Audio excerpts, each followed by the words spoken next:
Et notre invité ce matin dans la grande interview sur CNews et sur Europe 1, c'est Jean-Philippe Tanguy. Bonjour à vous. Bonjour madame. Député RN de la Somme, des milliers de Français ont manifesté hier devant les palais de justice, devant les tribunaux, pour dire leur colère, leur colère face au dysfonctionnement de la justice qui ont mené à la mort tragique de Liana, 11 ans. Est-ce que vous étiez dans ces cortèges? Est-ce que vous avez manifesté? Non, nous ne souhaitions pas manifester. Je pense que ces C'est une cause manifestations... importante? Oui, bien sûr, mais c'était un émoi populaire. Moi, je peux témoigner dans ma circonscription de l'immense chagrin des Français qui soutiennent la famille, à qui on pense encore, aux proches, aux habitants qui sont légitimement en colère, effectivement, face à cette tragédie qui aurait pu et qui aurait Alors, dû être évitée. C'est-à-dire que chaque jour qui justement, passe et les révélations qui sont faites démontrent que ce monsieur n'aurait jamais dû être dans la nature qu'est-ce et qu'il il aurait aurait dû être fallu faire interpellé de depuis longtemps. différent, Jean-Philippe Tanguy, et qu'est-ce que le RN propose dans son programme? Pour l'instant, il n'y a pas grand-chose sur ce qui concerne la justice. Qu'est-ce que vous proposez pour que plus jamais ça? Mais contrairement à ce qu'a dit M. Macron, avec des déclarations qui m'ont beaucoup choqué, il y a un problème énorme de moyens. La justice française est pauvre. On reviendra sur la responsabilité des Depuis magistrats. 20 ans ou 30 ans, Absolument, on est c'est pour d'accord. ça, mais le Que la Rassemblement national. responsabilité d'Emmanuel Macron. Oui, mais enfin, c'est quand même 10 ans, madame, presque de pouvoir. 5 ans avec aussi des responsabilités au ministère de l'économie et du budget. Puis c'est une philosophie générale, on y reviendra. Mais les moyens, il faut quand même en avoir conscience, parce que j'ai vu beaucoup d'hommes et de femmes politiques se défausser sur les magistrats. Ils ont une part de responsabilité, on pourra y revenir. Vous n'accablez pas les Non, magistrats parce dans que leur c'est trop ensemble, facile, d'accord. si vous voulez, c'est trop facile. La justice française est pauvre. Notre voisin, l'Allemagne, consacre encore quasiment le double, 140 euros par habitant, nous, 80 euros par habitant à la justice. On a 3 fois moins de procureurs que la moyenne européenne, 2 fois moins de juges que la moyenne européenne, et les moyens d'investigation sont très faibles. Hier, un rapport a été rendu public de l'été 2022, commandé par la Civis, qui est la commission spécialisée sur les violences sexuelles et les incestes. Et ce rapport est très clair. Les enquêteurs n'ont pas de moyens. Vous avez un classement des dossiers qui peut varier de 50 à 84%. Je ne sais pas si on se rend compte, 84% des dossiers, vous emmenez votre enfant qui a subi et qui veut témoigner, qui a le courage de témoigner des violences qu'il a subies. Il témoigne et cet enfant, la parole de cet enfant n'est pas crue ou est classée sans suite.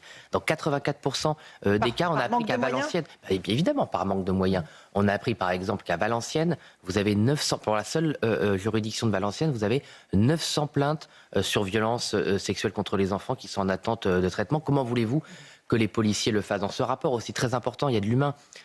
Ça parle de la condition, des conditions de travail et des ressources des enquêteurs. Vous êtes policier, vous êtes gendarme, mettez-nous à leur place. Vous devez traiter toute la journée des violences contre les enfants. Vous devez vérifier le contenu d'ordinateur avec des contenus pédocriminels épouvantables. Imaginez les conséquences sur la vie Pareil de pour les ces enquêteurs. magistrats. Donc, comme les magistrats, donc s'ils sont débordés, comment voulez-vous supporter une telle charge, une telle responsabilité? Donc pas de bouc émissaire aujourd'hui. Ah Vous ne ben, cherchez pas de si, bouc émissaire du pas des côté de boucs la, émissaires, c'est pas du côté comment des dire. magistrats. Non, mais c'est qu'on peut pas ne pas donner les moyens et après qu'on comment dire, accabler quelqu'un qui n'a pas eu les moyens de l'enquête. Même si la responsabilité des magistrats, aucune profession ne doit être surprotégée. L'indépendance de la justice est tellement précieuse qu'elle doit donner lieu à un grand sens des responsabilités. Mais c'est trop facile de venir dire on a tout bien fait et comment dire, il y a des moyens qui vont avec. Depuis MeToo, moi, j'étais un des rares hommes politiques à droite, parce que malheureusement, on n'a pas été nombreux, à soutenir, en tout cas, entendre le mouvement MeToo, parce que moi, dans ma vie, j'ai assisté à des choses absolument épouvantables. Et effectivement, il y avait une minimisation de la parole des victimes de violences sexuelles, aussi bien des femmes que des enfants. Donc les plaintes ont considérablement augmenté de plus de 130% sur 10 ans. Les moyens n'ont pas suivi. Or, on ne peut pas appeler publiquement, sur tous les plateaux télé, les victimes à se faire connaître et ensuite ne pas donner les moyens pour que cette parole non seulement soit entendue, respectée, mais surtout qu'elle donne lieu, évidemment, à un traitement pénal. Ma question était, Jean-Philippe Tanguy, que propose le RN? Combien de magistrats voulez-vous en plus? Il y en a environ 8000 aujourd'hui dans notre pays. Combien de plus en faut-il? Combien de procureurs? Quels moyens comptez-vous allouer à la justice pour éviter ces dysfonctionnements? Ouais, Marine Le Pen s'est engagée sur une hausse de 50% sur un mandat. Nous en avons discuté hier et je pense que nous continuerons sur ce mouvement. 4000 magistrats de plus? Mais voulions doubler notamment les juges, par exemple, pour revenir sur la moyenne européenne. Je pense que cette promesse tient toujours, mais il y a aussi un... Il faut 5-6 ans pour former un magistrat. Absolument, mais c'est pour ça qu'on n'avait pas dit qu'on avait des promesses irréalistes. Nous n'avons pas dit que, par exemple, nous pouvions tripler le nombre de procureurs comme il faudrait le faire pour être dans la moyenne européenne. Évidemment, Marine Le Pen est avocate, elle connaît bien les temps de formation et les réalités de la justice, mais il faut tenir, dans les économies qu'il faut faire sur tant de secteurs, il faut tenir sur le secteur de la justice et puis aussi hors inflation, parce que Madame Ferrari, vous suivez ici l'actualité, vous connaissez à quel point l'inflation a dévoré nombre de budgets. Il faut tenir ça hors inflation, sinon ce sont des promesses en l'air. Ah oui, sinon ce sont des promesses en l'air. Si vous dites on augmente de 100 le budget et puis que vous avez 30 qui est pris sur l'inflation, ce sont des promesses en l'air. Donc il faut aussi être de bonne foi sur ce sujet-là, car c'est la vie des gens, évidemment, c'est la sécurité de nos enfants, c'est la sécurité des familles, et c'est insupportable. Permettez-moi, par exemple, d'avoir un mot contre toute cette logique de déresponsabilisation qui vient souvent d'idéologie de gauche, qui explique que c'est le patriarcat, notamment le terme systémique qu'on emploie partout, comme si la société française, la civilisation française tolérait ces violences. Ce n'est pas le cas. Voilà, les familles françaises, les pères de famille, puisqu'on parle d'eux avec le patriarcat, n'ont pas démissionné, surtout n'acceptent absolument pas ces violences, sont révoltés, sont écœurés, et on ne comprend pas, c'est aussi ce qui vient du terrain évidemment, et je pense que vous le sentez bien, Ferrari, parce que je sais que vous êtes aussi sensibilisé à juste titre sur ces questions et que vous alertez depuis longtemps, sont écœurés par la banalisation des violences contre les enfants. Et il n'y a pas de patriarcat, les pères de famille en France ne tolèrent pas, n'acceptent pas ces violences, et c'est inadmissible de dire que c'est la faute à tout le monde,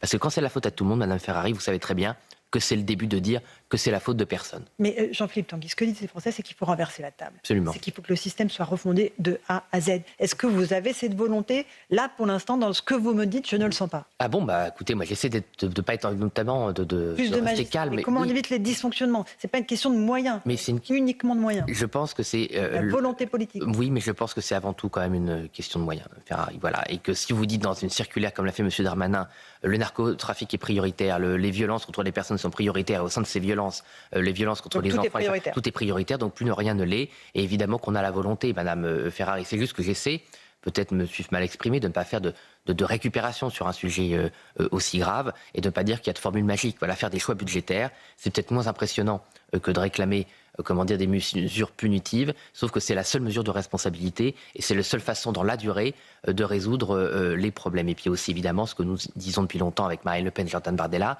c'est évidemment aussi le fait de construire en urgence des places de prison qui permettent de mettre une politique pénale en lien, parce que si les prisons sont pleins de crapules, eh bien vous pouvez pas, les juges sont limités dans leur capacité à mettre en prison des gens dangereux sur les violences sexuelles familiales. Darmanin annonce qu'il a construit 4000 places de prison en un an. C'est pas vrai, voilà. 4000 places de prison en un an. Vous contestez le chiffre? Oui, je conteste le chiffre. Je ne conteste pas ces déclarations, mais je conteste le chiffre. Monsieur Darmanin est dans une opération de déminage et de protection de sa personne depuis une semaine, jetant à pâture les uns et les autres. Il est au gouvernement avec d'autres depuis les ministres de la Justice, 10 ans. Il parle, non? Je ne dis pas qu'il ne sait pas de quoi il parle. Je dis que, par exemple, le rapport qui a été publié hier par vos confrères et vos consoeurs journalistes, il a été caché par M. Darmanin et M. Dupond-Moretti depuis 2022. Donc pourquoi ils ont caché ce rapport? C'est comme sur le narcotrafic, d'ailleurs. Quand un certain nombre de magistrats prenaient la parole pour alerter sur les moyens aussi, pas en adéquation avec les promesses, qu'est-ce qui s'est passé? M. Dupond-Moretti, il les a réprimandés et il a fait office de utiliser son autorité, non pas pour entendre les magistrats, mais pour cacher la misère sous le tapis. Donc, voilà, donc aujourd'hui, les personnels politiques en cause aujourd'hui mettent tout sous le tapis, ne veulent pas voir la violence. Et puis, il y a aussi, un certain nombre de partis politiques qui n'ont pas pris conscience de la réalité. Moi, je dénonce régulièrement ce qui s'est passé à Paris et le fait que la municipalité de gauche du périscolaire et des agressions sur les enfants a pu faire sa petite campagne sur le périscolaire en étant très peu mis en cause, notamment dans un certain nombre de médias de gauche. Ils ont pu faire leur campagne protégée et une majorité de Parisiens a voté pour ces gens. Moi, je dis c'est pas parce qu'ils sont de gauche, mais le fait qu'une majorité de Parisiens ait voté pour une équipe sortante qui avait volontairement caché, dissimulé, protégé un certain nombre de réseaux pédocriminels et de trafic d'enfants, c'est scandaleux ce qui s'est passé. Absolument scandaleux, et la municipalité parisienne, encore aujourd'hui, pour moi, est gravement mise en cause et n'est pas légitime à gouverner Paris par rapport à ce qui s'est passé sur le périscolaire. Emmanuel Grégoire était à votre place pendant la campagne municipale et il a répondu à mes questions sur ce dossier. Il a répondu sur vos questions, mais je pense qu'il a beaucoup dissimulé et qu'il n'a pas conscience de sa responsabilité sur ce qui s'est passé, ou qu'en tout cas, il la minimise. Quelques propositions qui sont faites actuellement par Bruno Retailleau, par d'autres candidats de droite, remplacer le Conseil supérieur de la magistrature, à qui on doit le mur des cons, par un conseil disciplinaire, favoriser la castration chimique. Là encore, est-ce que ce sont des propositions qui vous vont? Qu'est-ce que vous proposez?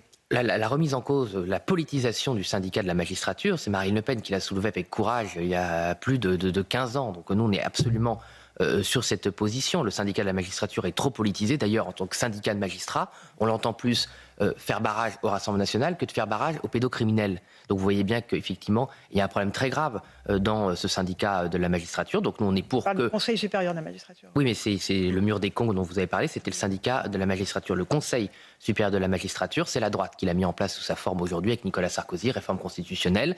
Donc il faut appliquer, il existe. C'est juste que, notamment le garde des Sceaux, parce qu'il a le pouvoir de le faire, visiblement, ne demande pas assez de mesures disciplinaires. Et c'est sauf qui peut aussi de la part de responsables politiques qui ont peur du syndicat de la magistrature et d'un certain nombre de magistrats, parce qu'ils ont peur sans doute d'être mis en cause. Nous n'avons pas peur. Et protéger l'essentiel des magistrats qui font leur travail courageusement, oui. Cautionner l'irresponsabilité et l'esprit de caste d'une minorité de la magistrature, c'est évidemment hors de question. Mais aujourd'hui, on peut le faire. Et donc aussi, cette multiplication, Madame Ferrari, de positions, de propositions fortes, pseudo-radicales, qui n'ont pas beaucoup de liens d'ailleurs avec l'affaire en cause et le chagrin de la famille de Liana, c'est une façon pour M. Retailleau de se protéger parce qu'il n'aurait pas dû travailler avec les macronistes. Je pense qu'aujourd'hui, il le regrette et qu'il est un peu dans une surenchère pour faire oublier cette erreur politique majeure. Hier, la présidente de l'Assemblée nationale, Yael Braun-Pivet, a réclamé l'inscription à l'agenda du Parlement de la loi intégrale transpartisane sur les violences sexistes et sexuelles. Et vous êtes d'accord qu'il faut un consensus politique pour que cette loi arrive le plus vite possible devant le Parlement et soit votée? Absolument, mais nous ne sommes jamais opposés au fait que cette loi soit observée, bien au contraire. Mais cette loi aussi, je vous le dis, elle aura un coût. Elle aura un coût financier, et donc il faut faire des économies ailleurs pour financer cette loi. Sinon, ce sont des promesses qu'on fait aux familles. Et moi, je pense à toutes les familles qui ont emmené leurs enfants témoigner devant la police ou la gendarmerie, qui sont en souffrance et qui attendent cette loi. Mais si on vote cette loi, même consensuellement, et qu'on ne met pas de moyens en face, eh ben on aura menti aux familles. Et moi, je ne veux pas mentir, et Marine Le Pen et Jordan Bardella ne veulent pas mentir aux familles françaises qui sont dans l'attente de justice. Et dire aux gens qu'il suffit de voter des lois au Parlement sans moyens, c'est leur mentir. Et là, c'est quand même mentir avec beaucoup de cynisme. Donc trop de lois et en fait pas d'action concrète. Mais absolument. Et puis des procédures, beaucoup aussi. Il y a des durées, il y a des procédures absurdes. Par exemple, vous savez qu'aujourd'hui, il n'y a pas d'arbitrage pour savoir est-ce qu'on doit, ça a l'air tout bête, mais est-ce qu'on doit arbitrer, est-ce qu'on doit mener l'enquête dans le lieu d'habitation de la victime ou du soupçonné de la personne mise en cause. C'est même pas arbitrer quelque chose comme ça. Et donc on a vu dans l'affaire Liana un dossier qui est brinque-ballé de juridiction en juridiction. Et bien déjà que le ministre donne une circulaire et arbitre ce sujet, ça évitera bien des tracas et bien des malheurs, parce que quand vous êtes victime et qu'on vous dit ah bon, on ne sait pas où est le dossier, il est dans la poste entre le Gers, Toulouse ou je ne sais quelle juridiction, c'est insupportable. C'est insupportable. Donc c'est même pas du courage politique là, c'est juste assumer sa responsabilité de garde des Sceaux. Ça n'a pas été fait sur quelque chose. Pareil sur ces 70 000 plaintes que le garde des Sceaux demande à réexaminer en urgence d'ici le 14 juillet, ça fait à peu près 2 000 par jour. Qu'est-ce qu'on fait de ces 70 000 plaintes une fois qu'elles sont étudiées? Est-ce qu'on met les gens en prison? Qu'est-ce qu'on fait? Quelle est la réponse? Mais la réponse, moi on en revient, je ne vais pas me répéter, mais aux moyens. Vous vous rendez compte, on apprend qu'il y a 70 000 plaintes.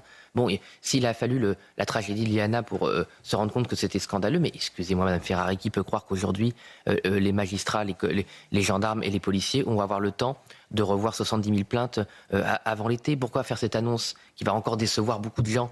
C'est-à-dire aujourd'hui, vous êtes un père de famille, vous savez que vous avez une plainte en cours, vous avez entendu M. Darmanin dire « votre plainte va être examinée », vous reprenez espoir dans la justice et vous savez très bien que les moyens ne vont pas suivre. Mais c'est scandaleux. C'est un deuxième coup de poignard qu'on met dans le cœur de ces familles qui attendent la justice pour leur enfant. Moi, je trouve ça insupportable, je vais vous dire vraiment, cette déclaration, en racontant n'importe quoi, faire croire qu'en un mois, on va avoir 70 000 plaintes, mais c'est vraiment prendre les Français pour des imbéciles qu'ils ne sont pas. Et M. Darmanin, à force de se croire plus malin que tout le monde, il va finir par payer très durement ce cynisme, parce que c'est du cynisme. Jean-Philippe Tanguy, vous avez évoqué évidemment ces grands sujets sociétaux. Il y aura la même ligne, j'imagine, que ce soit Marine Le Pen ou Jordan Bardella qui les portent.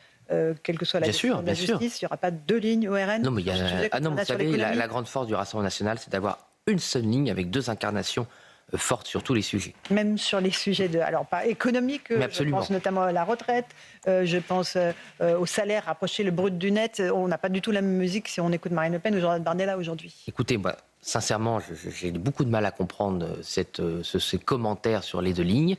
Connaissant bien Jordan Bardella et Marine Le Pen, c'est la même ligne, c'est la même ambition sur la défense du travail et la justice sociale. Et je pense que les mois à venir prouveront que ceux qui pensaient qu'il y avait un coin entre les deux se tromperont lourdement. Et je suis assez impatient, pour tout vous dire, de leur montrer qu'ils se sont trompés et qu'on a une seule ambition pour la justice. Et un programme clair. Un programme très clair, comme nous l'avons toujours eu. Voilà, d'ailleurs, on nous a plutôt reproché l'inverse. D'ailleurs, c'est assez intéressant, Mme Ferrari, puisque la réforme des retraites de Marine Le Pen, qui était tant critiquée partout parce qu'on n'était pas compréhensible, depuis que nos adversaires veulent opposer Jordan Bardella et Marine Le Pen, c'est bizarre, du jour au lendemain, ils ont tout compris dans la réforme de Marine Le Pen. Comme quoi, il y a beaucoup de mauvaise foi. Mais nos électeurs le comprennent bien et comprennent bien nos ambitions. Jean-Philippe Tanguy, un mot de Jean-Luc Mélenchon qui tenait son premier meeting de campagne dimanche dernier à Saint-Denis, où il a célébré les rois morts, c'est devant la nécropole des rois de France, face au peuple vivant. Il estime que le suprémacisme, les obsédés de la race, c'est vous. Qu'est-ce que vous lui dites ? Écoutez, visiblement, il avait installé un miroir géant à Saint-Denis. Il s'est regardé déblatérer pendant de longues minutes son propre racisme, son propre antisémitisme. La gauche mélenchoniste se trouve aujourd'hui dans une situation historique absolument épouvantable qui fait qu'ils incarnent tout ce qu'ils ont prétendu dénoncer. Aujourd'hui, qui regarde la couleur de peau des Françaises et des Français ? C'est M. Mélenchon. Qui regarde leur religion réelle ou prétendue ? C'est M. Mélenchon. Qui regarde leur sexualité ? C'est M. Mélenchon. Il ne réduit les gens qu'à leur... il essentialise les gens. Et aujourd'hui, le raciste, c'est lui. L'antisémite, c'est lui. C'est un peu triste quand même, pour pas dire autre chose, pour M. Mélenchon d'en finir là, vouloir absolument être élu président, y compris s'il doit utiliser les pires slogans et les pires manœuvres, parce qu'au fond, lui, est-ce qu'il croit à toutes les horreurs qu'il dit ? Je n'en sais rien, mais les conséquences sont les mêmes, en particulier sur la jeunesse, où il met beaucoup d'huile sur le feu, sur les divisions. Quand on est jeune, on peut douter de soi-même, on peut en vouloir parfois au monde entier par rapport à des difficultés, et ce qui fait très grave, parce qu'au lieu de rassembler, comme le fait Marine Le Pen, Jordan Bardella, la jeunesse de France dans un destin commun, lui, il met que de la division et que de la haine, et ça devient très préoccupant. Pour autant, il pourrait être l'adversaire du Rassemblement national au second tour. C'est ce que nous disait hier Marion Maréchal. Vous partagez son avis ? Oui, et puis Marion Maréchal, je l'ai écouté, a raison aussi d'appeler effectivement au rassemblement le plus tôt possible pour proposer une alternative, un destin commun et un projet de rassemblement aux Françaises et aux Français sur les valeurs du travail, sur les valeurs de la République, sur le fait qu'on fait destin ensemble et que les valeurs françaises, elles transcendent les identités dont on a parlé, elles nous rassemblent plus fort et plus loin. Et d'ailleurs, j'ai entendu aussi M. Mélenchon insulter la mémoire de Jeanne d'Arc. C'est pas anecdotique, si vous voulez, que M. Mélenchon envoie cette sainte femme, la critique, et l'insulte publiquement. C'est en fait insulter la France éternelle, et la France républicaine. Reprendre vos slogans, Jeanne est deux fois sainte pour la République et sainte pour la chrétienté. Il a repris les slogans du Front National à l'époque. On est chez nous, il dit. Qu'est-ce que ça vous évoque ? J'ai beaucoup de mal à comprendre cette stratégie, mais écoutez, M.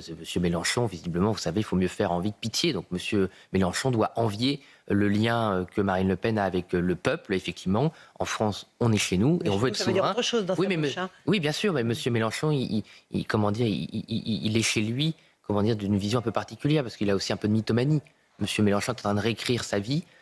Si on l'écoute, M. Mélenchon est d'origine et d'ascendance maghrébine. Je veux dire, bientôt, il aura été de toute éternité le premier des pratiquants musulmans. Enfin, je veux dire, M. Mélenchon, il est dans le délire total. Et ce qui est un peu choquant, c'est qu'à gauche, personne ne semble s'élever contre lui. Alors c'est leur problème.